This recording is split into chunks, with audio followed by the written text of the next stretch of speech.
All right, day 56 is in the books. That's X stretch. That means the end of phase 2, and we're heading on to phase 3 tomorrow. Boy, I love recovery weeks because it gives your body a chance to unwind and rewind in anticipation of more work to come.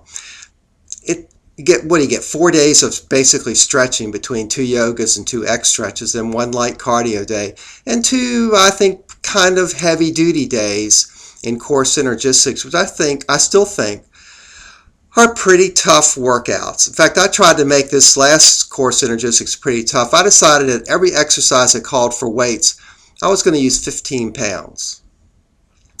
I did not make it to the end of the last weight section with 15 pounds. I had to drop, and that was quite a challenge. But core synergistics, even though I don't particularly like it all that much, has probably my favorite exercise of the entire disc set that P90x comprises, and that's the up and under one-arm push-ups, the push-ups that are kind of yogi-y in a way.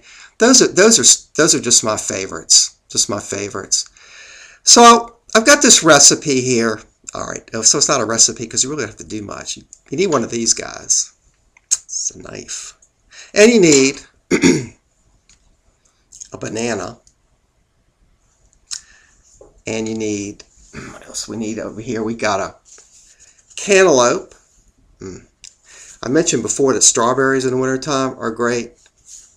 Cantaloupes in the wintertime are truly great. And you'll need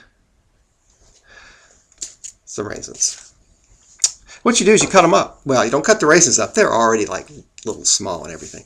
Cut your banana up. Cut your cantaloupe up, combine them together, and sprinkle some raisins on top, and you've got this excellent, natural, fresh fruit cocktail. Doesn't that look yummy? That is just really, really yummy. You know, I don't even bother drinking a recovery drink after plyo, after Kempo, after core synergistics. I mean, I do take a little protein shake after the strength workouts, but I don't take a recovery drink to replace lost calories. This has got everything I need in it.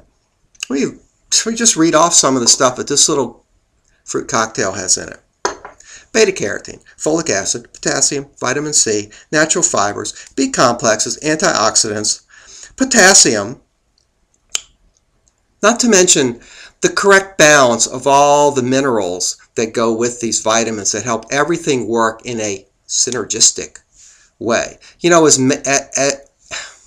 we take a lot of stuff out of foods and then have to take supplements to put back in the stuff that we've taken out, which occurs naturally in food and tastes quite delicious. So anyway, that's one of my dietary recipes. I like fresh fruits and vegetables.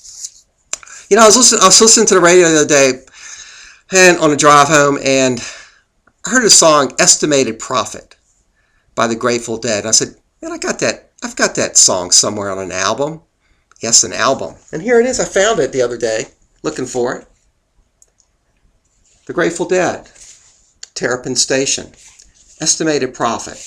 This is a vinyl recording back from 1977. I must have not played this a whole lot because it doesn't have a scratch on it, and it's perfect.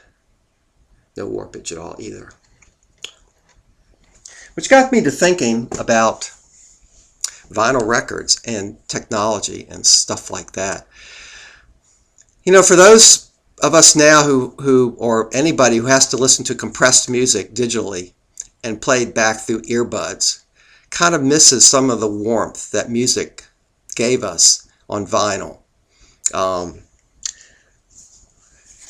Rubber Soul by the Beatles.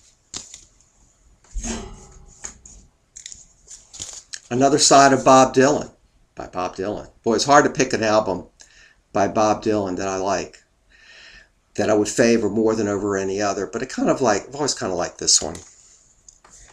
And a blockbuster album from the past.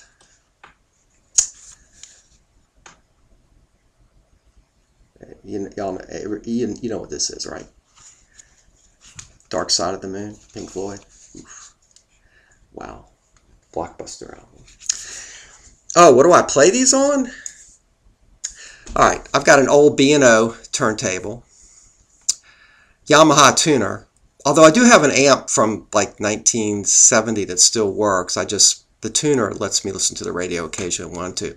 Coming out of Phase Technology speakers. But I also have this very, very old set of omnidirectional EPIs for anybody who knows anything about the evolution of stereo speakers. These came out in like maybe 1972. This is before, I think before you had speakers satellite speakers and all this stuff. And this was a set of speakers, and there were they were four sides, and you would bounce. The idea was to bounce sound off walls and stuff to give you that omnidirectional sound. Anyway, they've always been kind of one of my favorite pair of speakers, if only because I've been able to keep them alive so long. But boy, listening to vinyl records on a turntable coming out through real stereophonic speakers it's quite nice. I was kind of amused. I was reading the back of this album by Bob Dylan, and it says, this guaranteed high fidelity recording is scientifically designed to play with the highest quality of reproduction on the phonograph of your choice, new or old. If you are the owner of a new stereophonic system, this record will play with even more brilliant true-to-life fidelity. In short, you can purchase this record with no fear of it becoming obsolete in the future. Anyway, the album came out in 1964.